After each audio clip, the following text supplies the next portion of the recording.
Day 31, the day that I've been waiting for this whole month. We get to talk about Scream. Now, anyone who knows me personally, you know that this movie is my favorite movie of all time, let alone just my favorite horror movie of all time. It came out in 1996. It's rated R. It's an hour and 51 minutes and is one of the best films I've ever watched. Directed by Wes Craven, written by Kevin Williamson, and I've seen so many films, and this is the only film that I can watch over and over again, and I can't fall asleep during it. It is one of the best films. I mean, I even named my daughter after the main character. Now, the whole plot of the story gets surrounded around Sidney Prescott, who is played by Neve Campbell. You've probably seen her in The Craft. You've seen her in Party of Five. You know, she's been in a decent amount of stuff, but you get surrounded around her and her mother, who was killed a year before before the whole event start. Now, it's a star-studded cast. You have Henry Winkler as Principal Himbry. You have Drew Barrymore as Casey Becker. You have Skeet Ulrich as Billy Loomis. You have Matthew Lillard as Stu Macher. You have Rose McGowan as Tatum Riley. You have Jamie Kennedy as Randy Meeks. And you have David Arquette as Dewey Riley. And then to top it all off, in the 90s, you get Monica from Friends as Courtney Cox, who plays Gail Weathers. Now, I could talk about this for hours. You know, this whole film was based off of the Gainesville Ripper down in Florida. But the whole plot of the story, the way that every character is played, the way that Lillard plays Stu, the way that Skeet plays Billy, it brings everything together. And the fact of how much everybody loves how Neve plays Sidney and how Jamie plays Randy, it brings everything together. You know, everyone in this cast was so young at the time that they were just trying to get their name out there. And damn, did they hit it right on the head.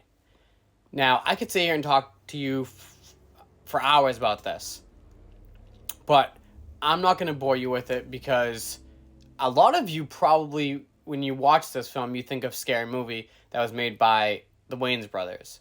And yeah, Scary Movie made fun of this a lot, and they were a lot to make fun of. Now, I have met everyone in this film besides, obviously, Wes and Kevin Williamson and Courtney Cox and Drew Barrymore and even Kenny the camera guy. And everybody from this film, they're so nice, they're so genuine. I mean, maybe they put up a good face, I don't know. But anyway, so the whole movie starts off with Casey Becker ends up answering a phone call and ends up being the killer. And she ends up seeing her boyfriend get gutted. She ends up getting gutted. And this was a big thing in the 90s because Drew Barrymore was big. Neve Campbell wasn't. So it took the whole audience by surprise when you kill off Drew Barrymore. And actually, that was Drew Barrymore's idea because she felt that it should be somebody else who steps up to the mantle. And boy did she. Because after Casey Becker gets killed, we end up panning over to a new scene where we first get introduced to Sidney, and then we get introduced to Billy, and then everything goes to shit from there. Because, the next morning, we go to the school, and Sidney ends up finding out, Casey was killed, because Tatum tells her. And, from there we get introduced to Stu, we get introduced to Randy at a water fountain. They're all talking about it. And I don't want to, obviously you guys all know who the killers are. For the people who haven't seen it or who are off social media, which I don't think you would be with you being on TikTok, but it blows my mind that that I couldn't see who the killers were right off the bat. And like I said, just the way that the reveal happens, the way that the kills happen, even the little nod that Wes Craven does to Freddy Krueger in one of the scenes, you know, the way that Wes even does a little nod to John Carpenter in the scenes, in the way that he gives Lillard kind of the giant, like, he gives Lillard his own little, I guess, freedom to kind of do what he wants and add to his character.